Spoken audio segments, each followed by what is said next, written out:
Another thing that's very striking to me, Phil, about your life and your basketball life, here you are at the University of North Dakota, small college.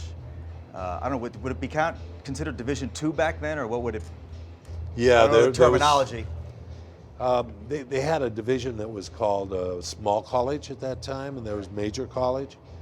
And some small colleges were like Southern Illinois, that had 30,000 students, where Walt Frazier was at. Not major college basketball for the day. Right. But what strikes me is your coach there is Bill Fitch, who goes on to win 944 games in the NBA. I mean, he was a very significant basketball coach for many, many years, which is a very happy confluence for you. So tell me maybe the number one thing that you learned playing for Bill Fitch that you applied to your coaching career. Well, there are two things, perseverance and defense, and I think he was best at both of those things. We had a drill that I still run or ran when I was a coach. It's got a hockey drill.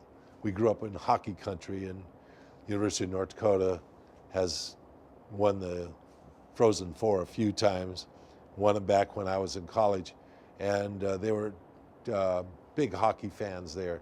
But we had a hockey drill in which the ball had to enter the offensive court before the rest of the players could come in. So we had a 3-on-3 drill in which you could play full court defense, back court and front court.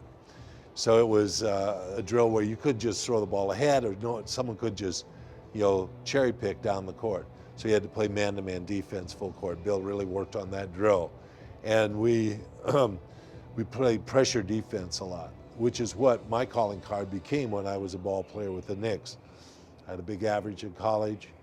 I came out, averaging a lot of points.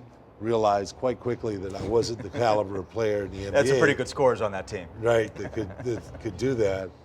And as a consequence, my way to get on the floor was to play defense.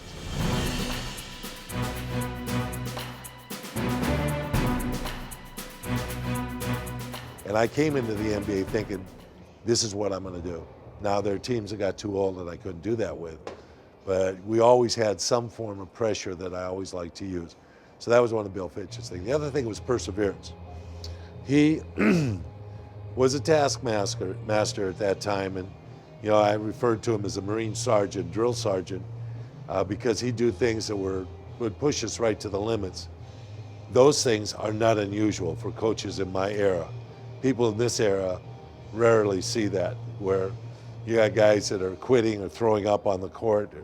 Or transfer now. Yeah, you get out. But at that time, you really got pushed to your limitations.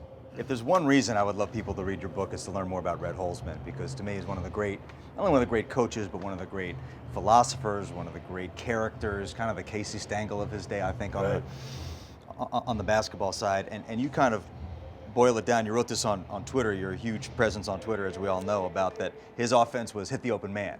Nothing so complicated about that.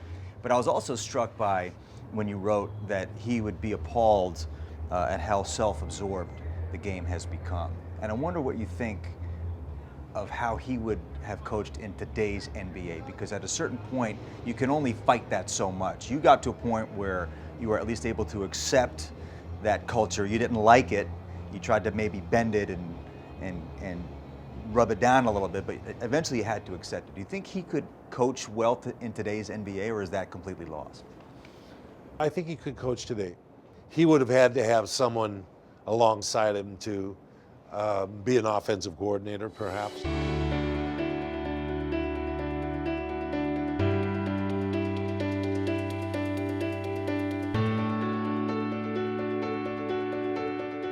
Because he never drew up a play. That's a unique thing about people that they don't understand.